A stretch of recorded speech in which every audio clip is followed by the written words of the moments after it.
sou a Carol Passos. E eu sou a Stephanie Ceola. E esse é o Pós Fácil, um podcast criado por duas amigas que gostam de falar sobre livros. Nós somos jornalistas, estudamos literatura e falamos aqui sobre livros com muito bom humor e zero pretensão. Vem com a gente!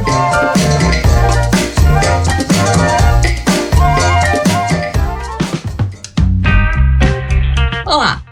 Antes desse episódio começar, nós temos uma novidade para contar. Agora, 3 editoras maravilhosas são parceiras do Pós Fácil: a Companhia das Letras, a Boitempo e a Relicário. Com essas parcerias importantes, nós temos acesso a livros que nos ajudam a ter repertório para fazer esse podcast com ainda mais qualidade. E com os apoios que recebemos mensalmente de quem nos ouve, podemos fazer investimentos técnicos, como na edição dos episódios dessa temporada. Se você gosta do Pós Fácil, considere nos apoiar também. Com qualquer quantia por mês, você apoia o jornalismo cultural independente e a literatura. Corre em apoia.se/PósFácilPodcast. Beijos e agora fique com o episódio. Olá, pós-faceiras, pós-faceiros e pós-faceires, sejam muito bem-vindos. Hoje nós estamos recebendo uma autora com quem queríamos gravar há muito tempo, a Mariana Salomão Carrara. Muito obrigada por aceitar o nosso convite. A gente está muito feliz de ter você aqui, Mariana. Obrigada a vocês, gente. Sempre muito acolhida pelo Pós Fácil. Acho que a Mariana é a autora mais citada no Pós Fácil desde sempre. Assim, todo mundo comenta teu nome. Bem-vinda. Obrigada.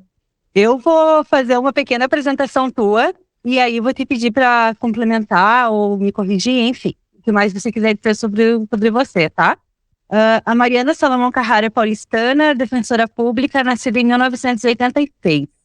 Publicou o livro de contos Delicada Uma de Nós, de 2015, e os romances Idílico, de 2007, Fadas e Copos no Canto da Casa, de 2017, Se Deus Me Chamar Não Vou, de 2019, que ficou entre os 10 indicados ao Prêmio Jabuti em 2020, na categoria Romance Literário.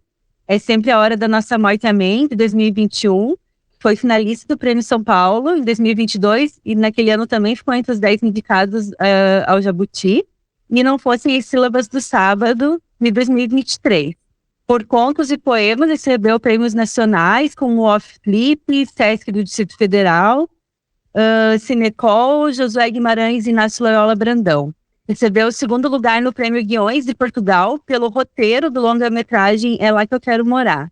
Mariana, tem outra coisa que a gente sabe sobre você que eu não encontrei em nenhuma bio sua na internet, mas que nossa amiga Karine Wenzel, que participou de um episódio aqui ano passado, foi a pessoa que batizou o Pós Fácil, inclusive, nos disse que ela ouviu, eu acho, alguma conversa contigo, que você falou que você precisa estar num estado de melancolia para escrever. Quero saber se isso é verdade e o que mais você conta sobre você.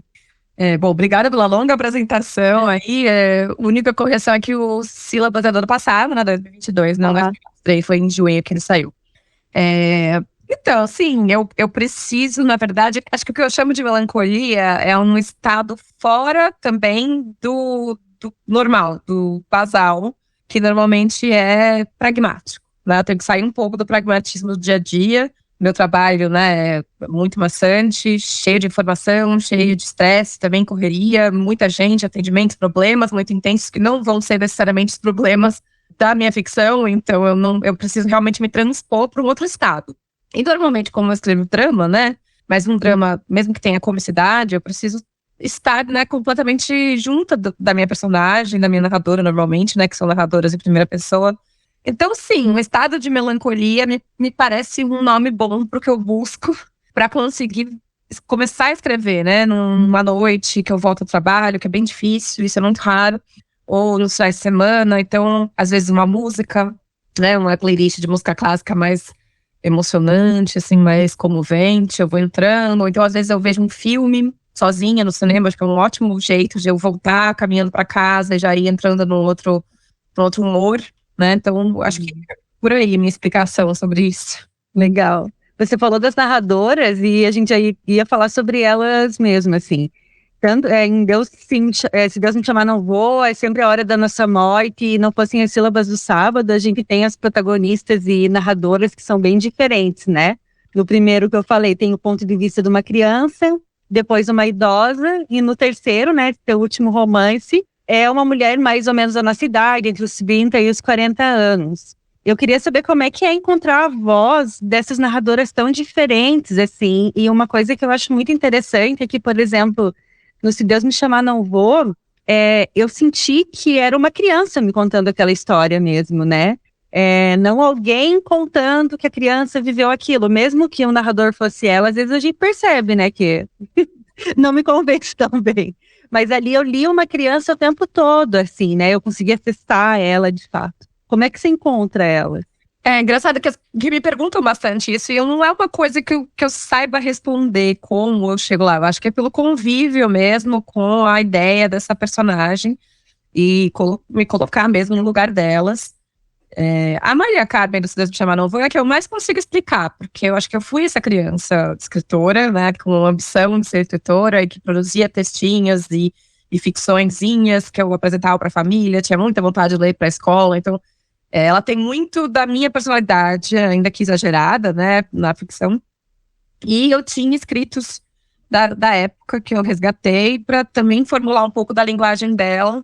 Então, essa construção teve um pouco também das minhas memórias, né, que os 11 anos para mim foram bem pesados do ponto de vista, assim, da solidão, da confusão, da não aceitação, né, entre os amigos, fisicamente também. Então, tem muito da minha própria vivência na Maria Carmen. Então, eu cheguei nela, talvez, a partir disso e indo para o caminho dela própria, né? Acho que uma vez que ela já existe na minha cabeça, eu vou num trilho, assim, que eu não sei muito explicar. E a Aurora, que é uma idosa, eu acho que, isso eu não vou saber explicar mesmo, foi uma senhora que viveu para mim de imediato, ali, a partir dessa ideia dessa solidão extrema que ela estava ali naquele local sem saber quem ela foi direito, que laços ela ainda tinha, né? Então, e uma pessoa muito assustada, muito paranoica, com extrema necessidade de controle sobre a vida e a morte. Então, a partir dessa personalidade vai vindo a voz dela também, uma professora de português, né? E, enfim, a Ana realmente é mais próxima de mim, embora seja arquiteta. Procurei também encontrar um léxico, né, dessa profissão para embasar até uma forma de pensamento dela, né? Porque eu acho que a gente é um pouco moldado pela forma como a gente é treinado a ver o mundo, né? Então ela tem essa visão geográfica das coisas, do próprio acidente e tal. Mas acho que o luto dela foi na base da reflexão mesmo, né? De tentar sentir junto com ela o que era essa perda e esse desmantelamento, né, de projeto, essa frustração extrema de não conseguir mais sair daquele local em que ela se viu, né, daquela situação. Mariana, queria aproveitar, já que você está falando da Ana, assim, né, me chamou muita atenção como você tratou, assim, trata a questão do luto, não só também, né, no sábado, mas nas sílabas, né, mas também na hora da nossa morte, é uma sequência ali, né, de perdas e tal, mas o que me chamou a atenção, assim, sobre a questão do luto da Ana, é que ele é um luto que muitas vezes a gente não vê, assim, em romances. Ele é um luto que a perda é tão grande que ela se deixa levar ali, né, pela dor e tal, e me lembrou um pouco Dias de Abandono, da Helena Ferrante, que não é morte, né, mas assim, no caso, ela também, a protagonista também deixa... parece que a pessoa fica naquele momento da perda, né, e não consegue progredir, mas é perfeitamente natural, e eu acho interessante você trazer essa visão de luto, que é perfeitamente natural, mas que muitas vezes a gente não aceita, porque a gente acha que é aquela coisa assim, que nem às vezes que a Ana questiona, assim, da Madalena, né, puxa, será que ela sente? Porque ela tá aí vivendo, e eu tô aqui. E eu achei muito interessante isso, assim, né? Queria que você falasse um pouquinho sobre isso, essa temática, assim, de luto, e como que você chegou também nesse tema, e como que é a tua abordagem sobre isso, assim, né? Já me recomendaram esse livro, eu não li. Sério? Mas o luto da Ana, eu imagino, assim, que clinicamente possa até ser diagnosticado, né, como aquele luto complicado, que a pessoa realmente não avança não consegue parar de pensar obcecadamente naquilo. E eu pensei nisso porque eu queria realmente também focar numa amizade que tem um obstáculo, né? Uma amizade entre mulheres muito, muito forte, que na verdade é um elo familiar se formando, e que uma das mulheres não consegue se entregar a isso por questões diversas. Então eu cheguei nesse acidente a partir dessa vontade de falar disso, e nessa recusa da Ana, tanto em aceitar a Madalena, né, por uma questão que ela procurou culpá-la, né, para também, talvez, uma espécie de terapia para ela, né, achar esse culpado, e tanto porque eu achei que ela entrou numa dinâmica também de não querer de forma alguma esquecer. Então, mesmo que os anos foram passando e ela começou a perceber que a filha, ela já estava numa relação um pouquinho melhor com a filha, com a própria Madalena, ela estava com o curso da vida em dia. Cada vez que ela pensava, nossa, eu não estou lembrando como que era a voz do André, alguma coisa assim, ela ficava desesperada e voltava para esse pensamento, até ela chegar, né, numa sensação de que talvez ela esteja com saudade dos 20 e tantos anos dela, né? O tempo já correu tanto para outro lugar que quase que ela não consegue mais articular esse luto da forma como ela está habituada. Ela ficou aconchegada nessa ausência e nessa dinâmica com a Madalena, que eu acho que ela também se ampara nisso. Talvez a Madalena também se ampare um pouco ao se oferecer dessa forma, ela busca alguma cura nesse sentido, talvez até ou se culpar também, ou por ter mesmo essa personalidade de entrega que ela apresentou ali para Ana desde o início, né? Faz mais de 9 anos que estou presa dentro daquela meia hora. O ódio que eu tenho de mim por ter odiado o André tão lento, o calor escorrendo por dentro do meu vestido, as mãos doendo erguidas em torno da moldura, eu insisti que viesse rápido. As marcas do caixilho nas minhas mãos e o mais grave, quando a demora já tinha todos os indícios de tragédia, a minha decisão de voltar 50 metros até a loja, bamboleando o quadro, vergando a minha coluna, raspando as quinas nas lajotas, molhando o plástico bolha nas poças de mijo, como se fosse importante o quadro. Por favor, não consigo levar sozinha, guardem de volta para mim. Isso quando já se ouviam sirenes a pouca distância. Há 9 anos eu não compreendo porque não larguei o quadro no meio da rua e corri para casa escutando a urgência que tudo em volta me anunciava. Não teria feito a menor diferença. Mas é importante para as tragédias que elas sejam descobertas imediatamente, porque cada segundo que elas passam ocultas vira um ano a mais de luto. Isso é um capricho que as desgraças têm. E da Aurora, eu acho, assim, que ela vai falando tanto, né, inclusive, assim, eu fiquei imaginando o exercício também de escrita desse livro, porque são tantas situações que chega no momento, assim, que você já sabe que isso vai acontecer, né, assim, você já sabe que uma hora a Camila vai acontecer alguma coisa com a Camila, e você fica assim, como é que vai ser agora, sabe? Então, eu achei esse livro muito interessante, assim, no sentido criativo, de você buscar tantas histórias dentro de uma história. Na verdade, a Camila é a minha amiga de verdade, né, minha grande amiga, e um pouco dessa ideia surgiu do fato de que eu sou realmente muito parecida com a Aurora, no sentido de achar que é possível se precaver de muita coisa, e às vezes eu penso demais nisso, então eu peguei um exagero disso, porque eu me intrometi bastante na vida da Camila nesse sentido, de falar, por que você vai de bicicleta por baixo do viaduto, não sei o quê, eu sempre achava que ela estava se colocando em risco demais, e várias coisas, nossa, beira da piscina, várias coisas assim, e ela falava assim, nossa, Mari, você podia escrever um livro com todas as formas que você acha que eu vou morrer. Isso há uns anos, né, ela falou isso numa piada, e veio com aquela aflição dos meus 35, se eu vou ter filho, se não vou. Então uma coisa se juntou à outra, né? Como que seria se eu fizesse 70 anos e perdesse a memória dessa minha decisão, né? Se eu tive ou não tive essa filha, o que eu acharia que eu fiz, né? Nessa decisão. É quase uma busca de autoconhecimento, né? Eu não me conheço a ponto de saber nem o que eu quero nesse momento. Então, vamos supor que eu já tivesse vivido essa vida, que decisão eu teria tomado. Então, na soma dessas duas ideias, surgiu essa senhora que não lembrava se tinha tido ou não uma filha, mas que tinha certeza da sua morte, por conta da minha, também, obsessão com a morte. E essas histórias todas que ela imagina, que ela lembra, né, porque ela já pensou algum dia e teve esse medo, são reais, né? Alguma morte dessa aí aconteceu em algum lugar o que para ela e talvez para mim justifiquem já, né, uma precaução. Se acontecer uma vez, pode acontecer de novo e temos que tomar cuidado, né? Então fui nessa filosofia toda aí. Vou voltar lá para Maria Carmen, mas depois eu quero falar da Ana, que, assim, muito impactada por ela. A Maria Carmen, você falou da solidão daquela menina, né? E sabe, eu me identifiquei bastante. E pela solidão, por escrever, e também tem um momento ali que ela fala que as pessoas dizem assim, como ela é grande, mas ela só tem tamanho, né? Que acho que a Carol também deve ter ouvido isso, que nós somos tudo alta. E eu lembro de ouvir muito isso na minha infância, e era uma coisa que me bugava, assim, parece uma frase tão simples, né?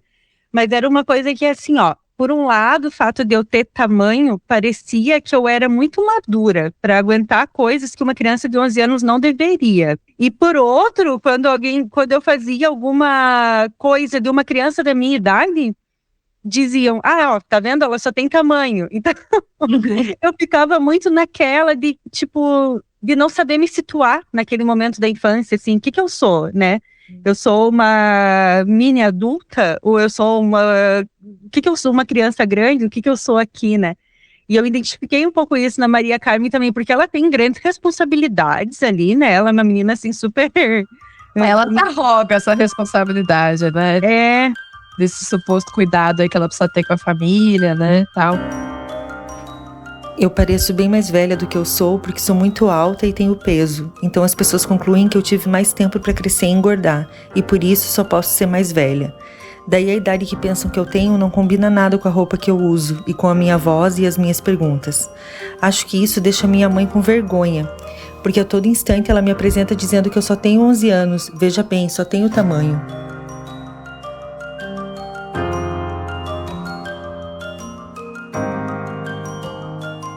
Mas acho que é bem esse sentimento que ela tinha e eu tive também, de ocupar um espaço, assim, né, de tamanho, que além de parecer inadequado, pelo menos pra mim, porque as pessoas pediam pra sair da frente da lousa, né, ocupava ali uma coisa, e de se tratar mais como adulta, e aí você tem uma mentalidade ainda da sua idade, e eu sentia um pouco de carga da minha mãe ao dizer, eu só tenho tamanho, meio querendo aliviar minha barra.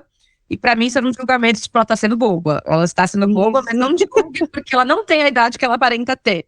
Então, cada vez que eu ouvia eu só tenho tamanho, eu levava pra esse lado. Acho que a Maria Carmen também, além dela levar pro pejorativo, né, só tem tamanho, não tem mais nada além de tamanho.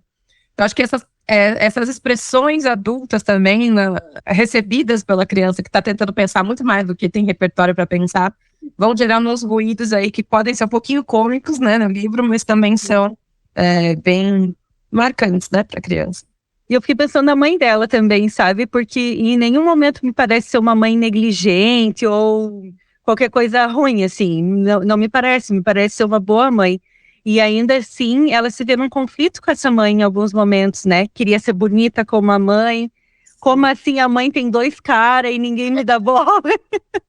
Eu vi muito nessa parte, mas achei tudo a ver, assim, né? A minha ideia era teve muita gente que julgou os pais e tudo mais na internet, né, ou nos clubes, e nunca foi minha intenção. Pra mim, sempre foram 2 pais regulares, vivendo jovens e tal, vivendo a vida normal, com uma criança que tá fazendo super bem na escola, sem nenhuma questão, né, e ela tá escrevendo esse livro sozinha, né, ela não tá passando isso pra eles. E eu acho que isso é uma coisa bem comum dos 11 anos, não é simples esse diálogo mais íntimo. Porque a própria criança não sabe como transpor a barreira ali desse silêncio, e os pais não adianta ficar fazendo pergunta genérica, porque não vai, né? Não adianta, que não foi na escola, tá tudo bem, não vai. Essa resposta não vai vir. Então, eu acho que é uma solidão ali inerente mesmo dessa idade, e uma falta de comunicação que acho que só mesmo o convívio intenso e um pouquinho de amadurecimento para diluir, né? E falando até agora, tu comentou, né, sobre a relação entre as personagens, né, eu também achei interessante que a Aurora e a Rosa, e a Ana e a Madalena, elas estão juntas ali, né, convivendo, mas não por escolha de nenhuma delas, assim, né. Talvez a Madalena ela tenha escolhido um pouquinho, mas enfim, uma situação ali que acontece que elas acabam se unindo. E a Aurora, eu acho interessante que a Aurora, às vezes, eu acho que ela tá brincando com a Rosa. Que ela tá assim, sabe? Ela já percebeu que ela tem atenção ali da Rosa e às vezes ela cria algumas coisas de ficção, né? Enfim, Essa possibilidade mesmo, assim, alguns dias ela acordar mais a fim de jogar e ter a atenção dela do que de fato estar lembrando ou vivendo aquele drama, né, daquela tarde. Minha filha Camila tinha uma cor ensolarada puxada do pai. Um cabelo forte que crescia rápido na frente dos olhos. E eu mandava que cortasse a franja. Mesmo já moça, eu insistia com a coisa da franja. Porque ela andava de bicicleta com o cabelo no olho. E a gente põe filhos no mundo para andarem de bicicleta. As cabeças debaixo dos pneus dos ônibus, tudo porque não cortaram a franja, enxergam mal, um charme. A minha Camila, apesar de tentar tanto morrer de franja, foi morrer de outros cortes. Sepse. A palavra que eu já conhecia e que era apenas uma palavra. Embora uma palavra nunca seja verdadeiramente pouco. Foi uma comoção na escola. Estava no último ano e ia cursar jornalismo. Trecho de Sempre é a Hora de Nossa Morte, Amém, da autora Mariana Salomão Carrara. que eu acho interessante que alguns detalhes ela lembra sempre, assim, que a Rosa gosta muito, que chama muita atenção dela. Então, ela às vezes vai para aqueles detalhes, né? E da Ana, a Ana, enfim, não quer a Madalena ali, mas de certa forma acaba depois ficando meio codependente mesmo, né? Assim, isso também é uma construção interessante, eu acho, também das relações femininas, porque são relações de apoio, mas também não são relações de, nossa, são super amigas, que, né, tem aquelas coisas bem reais mesmo também. Acho muito interessante também essa característica dos personagens. A Ana tem uma resistência ali, que ao mesmo tempo é um apego, porque ela gostou dessa dinâmica, ela se sentiu confortável em culpá-la, agredi-la e ainda assim ela se manter lá, mas também ela achou interessante um detalhezinho mais sórdido que empoderou um pouco a Madalena, que foi essa hipótese de a Madalena ter escondido uma casa na praia, né, simplesmente para não dar essa herança aí num processo de responsabilidade civil. E esse ardil, vamos dizer assim, da Madalena, essa autopreservação, encantou muito ela, que foi o momento que ela viu uma resistência e falou, tá, gostei mais dela aí. Então é uma dinâmica, né, principalmente no começo da relação, que tem essa elástica aí. E eu queria sentir um pouco isso, dessa relação que vai ficando muito profunda, embora haja resistência. Então parece que é um estica ali que vai deixando as coisas ainda mais íntimas e mais próximas, e as duas muito imbricadas, e sem reconhecer o quanto aquilo era uma família, né? A Ana, ela é uma personagem incrível, né? Assim, esse teu livro, eu vou te dizer, né, tá merda, assim, maravilhoso. Ele tá ali em bold na minha lista do melhor que eu li até agora no ano, assim, eu achei incrível. Que ele já começa te pegando ali, né, com aquela morte bizarríssima, e você já fica preso e tal. E a Ana, eu gosto muito porque eu acredito assim, na vida mesmo, que o luto é um momento em que você pode ser a pessoa mais filha da puta do mundo, tá? Porque você tá vivendo uma coisa que é só tua, ainda mais um luto como esse da Ana ali, né, esperando uma filha, perto do marido, daquele jeito trágico, enfim, tragicômico, assim, né, toda uma... Então eu super entendo o jeito que ela vai tratando a Madalena, eu só não entendo como é que ela não diz isso. E elas acabam criando juntas aquela filha, né? É uma relação familiar, assim. E eu fiquei tão envolvida, assim, com o livro, que no dia que eu terminei, eu corri ele na sala e eu chamei meu namorado e falei, Vini, olha só, eu acabei de terminar esse livro, você não tem noção. E comecei a contar pra ele a história. Mas eu cheguei muito louca e eu fui me atropelando e já fui contando a história. E ele ficou me olhando com uma cara estranha e ele falou assim, parece que você tá me narrando um filme do Almodóvar. E eu comecei a rir muito, eu falei, mesmo, se eu imaginar aquele apartamento meio vermelho, azul, amarelo, cabe, assim, né? Achei que foi um super elogio. E aí, depois, fazendo o roteiro aqui, eu vi que você faz roteiro de cinema também. E algumas cenas, assim, eu consegui ver muito, principalmente aquela do Réveillon, quando a Ana tá grávida ainda, que as duas se abraçam e choram muito, assim. aquilo parece que eu visualizei aquilo, assim, achei tão bonito, meio catártico, assim, né? Um momento em que, acho que ali começa aquela comunhão das duas, assim mesmo, né? Estamos sentindo junto aqui, cada uma do seu jeito. E, bom, fiquei viajando se você também escreve pensando em cinema ou não, é tudo separado na tua cabeça, como é que funciona? Primeiro, muito obrigada, né, pelos elogios. Essa história do roteiro, eu não fiz nenhum tipo de curso, assim, mais efetivo, mais sério. Eu fiz eu resolvi que eu ia fazer um roteiro. Então, eu li muitos roteiros de filmes, peguei ali o estilinho da formatação e de como é o raciocínio todo e fiz um roteiro específico aí de um drama que eu tinha na cabeça e que acabou ganhando o segundo lugar no Prêmio de Roteiro de Portugal. Esse roteiro nunca foi filmado, tá lá, não tenho nem pra quem muito entregar. E eu não tenho outras experiências além dessa, né? Então, eu acho que eu até tenho um pensamento imagético, porque eu vejo muitos filmes, eu gosto muito dessa linguagem. E eu não sei dizer se eu penso também ao mesmo tempo nisso. Eu acho até que não, porque eu tenho uma linguagem também escrita bem literária, né? Então, se eu fosse me ater ao que ficaria bom numa cena cinematográfica, a fala dessa narradora teria que ser muito mais tolhida, né? Então, eu não acho que eu tenho esse pensamento na hora de escrever literatura. Inclusive, eu fiz um curso no SESI de dramaturgia quando eu era bem novinha, assim, 23 anos. E era bem difícil para mim. Eu fazia peças e trechos de peças, e a professora, que era a Maria Cícera Salomão, sempre falava, tá literário, tá, né? Você tá colocando a tua voz narrativa aqui, não é isso, tem que ir pra dramaturgia de outro jeito e tal. Então, para mim, ainda é mais natural mesmo pensar na ficção literária. E agora, esse livro tá com RT Features, né? Vamos ver se eles não produzem aí um filme bacana. E aí, estou à disposição para ajudar também, uma questão de roteiro e tal, mas eu não me arrogo essa habilidade. Você falou da tua linguagem, né? Ela causa bastante estranhamento no primeiro contato, mas é impressionante como vai, né? Como a gente só vai, assim, né? E é só pontuação, e, enfim, vírgula, ponto final e tal, né? Ela é bem pra gente ir mesmo, né? E nos 2 livros teus que eu li é assim. E quero saber como é que é também pra você. E se as pessoas reclamam. Eu gosto de imprimir no texto a sensação dessa narradora. Então, numa reflexão muito mais calma, num momento mais tranquilão, a pontuação vai seguir as pausas, né, gramaticais normais, o leitor vai nesse fluxo mais tranquilo. Mas nos momentos mais, né, ou mais dolorosos, ou mais intensos, ou empolgação, ou humor, aí ela já vai para um outro ritmo, que é pra gente junto mesmo, né?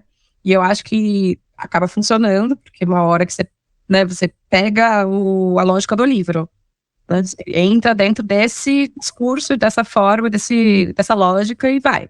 E sim, tem gente que não tá acostumado e acha ruim, né? Pelo menos de princípio, fica questionando cada coisa, né? E não é bem essa ideia, né? Que a pessoa questione cada posicionamento de cada vírgula, por que aqui não tem. Não dá para você entrar nesse raciocínio, né? Que é muito de cada uma das pontuações.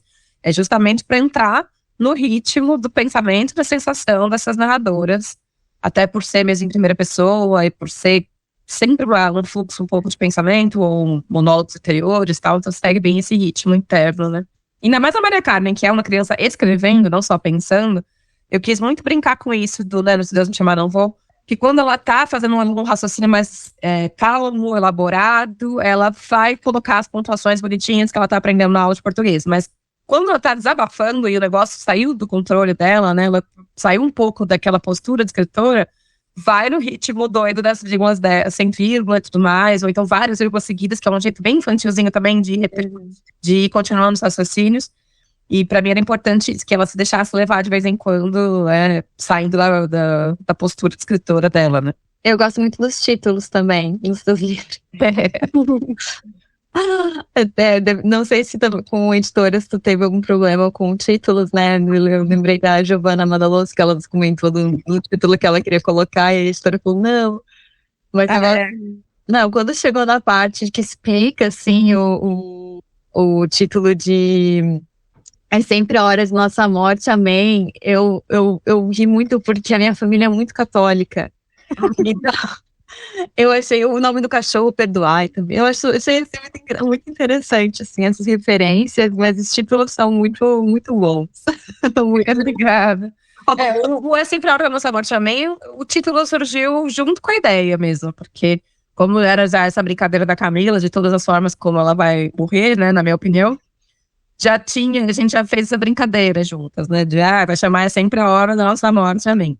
E depois que vem a cena mesmo, que isso veio à tona na escrita, né? Mas o Se Deus Me Chamar Não Vou, não. Ele ia chamar Banho-Maria, que tem tudo a ver com o livro, mas é o próprio Marcelino Freire, que na época fazia a oficina dele, né? Acho que 2017 ou 2018. Ele disse, é um ótimo título para quem leu o livro. Para quem não leu, pode parecer que é livro de cozinha mesmo, né? Na livraria e tal. Ele falou, pensa um outro título. E na hora que ele falou, pensa um outro título, me veio do nada essa frase que já estava no livro, a cena toda já estava no livro. Então eu só precisei, só extrair mesmo, né? E o sílabas eu acho que tem a ver com um pouco com a professora de português, com a coisa do sábado, né? A queda, despencar, aquele com o negócio das sílabas se acolherem, né? Da Catarina, Madalena e a parte ali, monossilábica, como ela fala. Então esse é um título mais poético mesmo, amalgamando aí as reflexões dela. E a capa ficou bem legal também, né?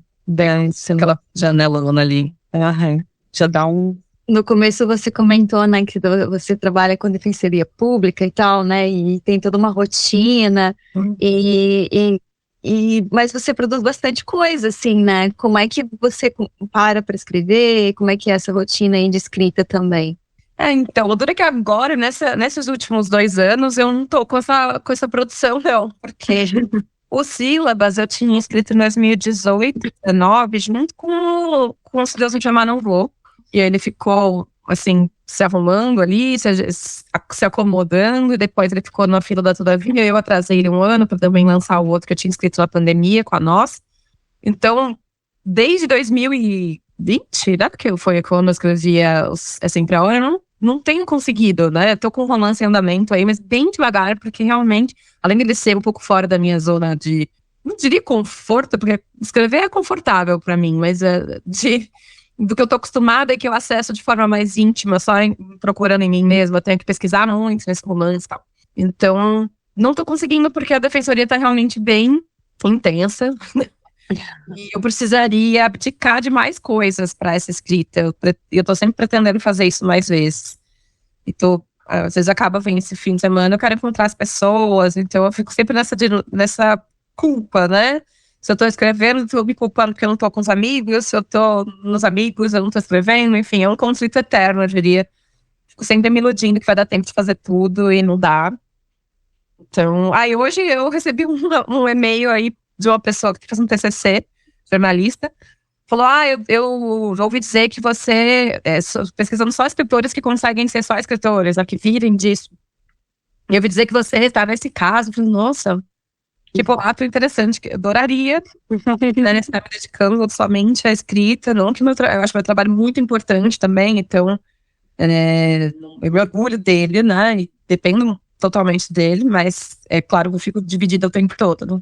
Sim, de fato, deve ser uma carga mental também, né? Assim, então, isso que eu imaginei, assim, já quando você comentou da tua rotina, assim, pensei, nossa, e ela ainda vai lá e escreve.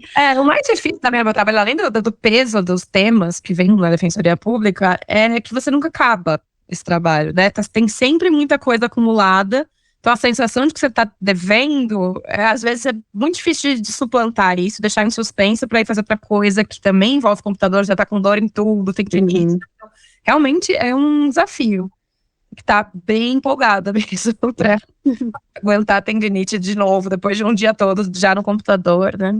Você falou bastante de cinema, assim, né? De você se interessar. Eu tava te ouvindo agora e lembrando do filme do Spielberg que concorreu ao Oscar agora, Os Fabelmans. Vocês viram? Qual? Os Fabelmans, que era do Spielberg.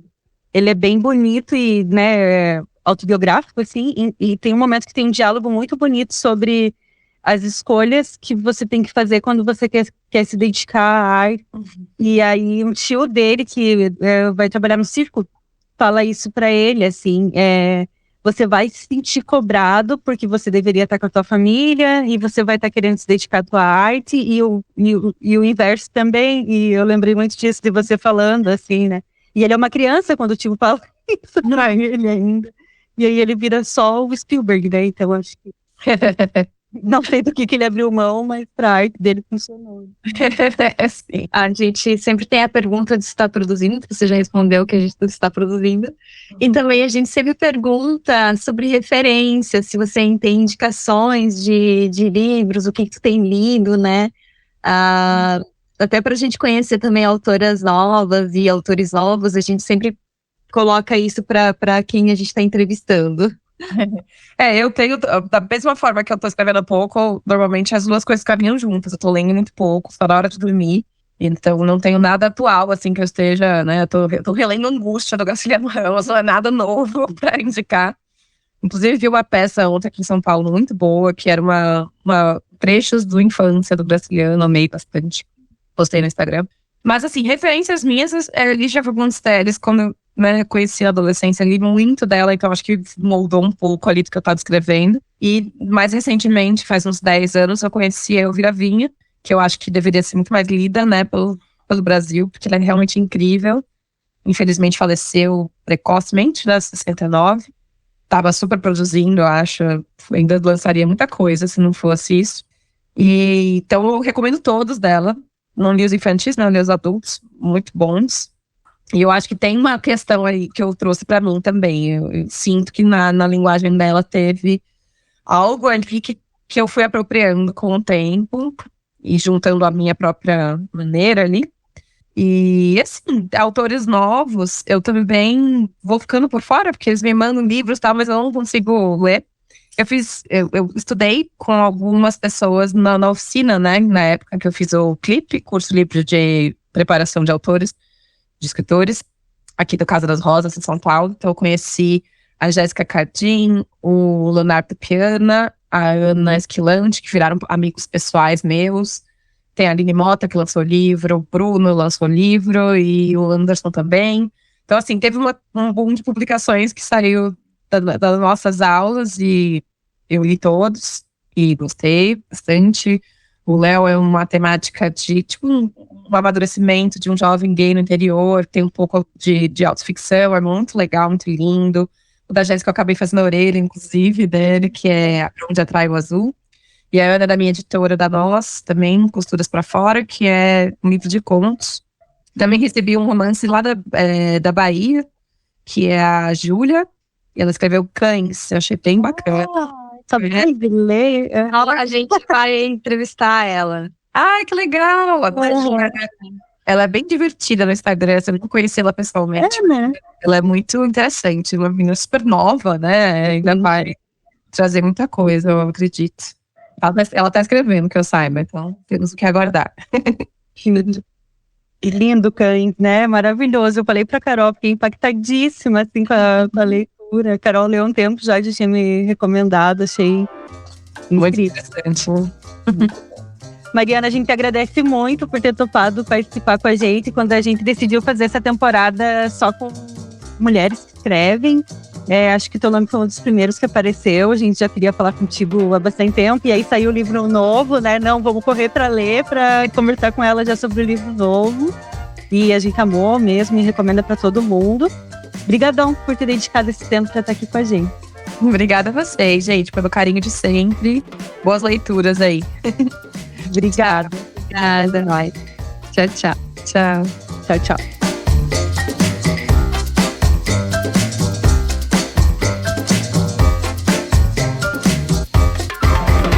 O roteiro, a apresentação e a produção do Pós-Fácil Podcast são de Caroline Passos e Stephanie Ceola. A edição é feita pelo nosso grande parceiro, Isaac Varzim. A identidade visual do Pós-Fácil foi criada por Ângela Prestes.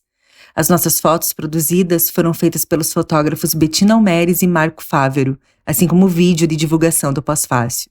Nosso Media Kit foi feito pelo Douglas Amorim, da Patropi Comunicação.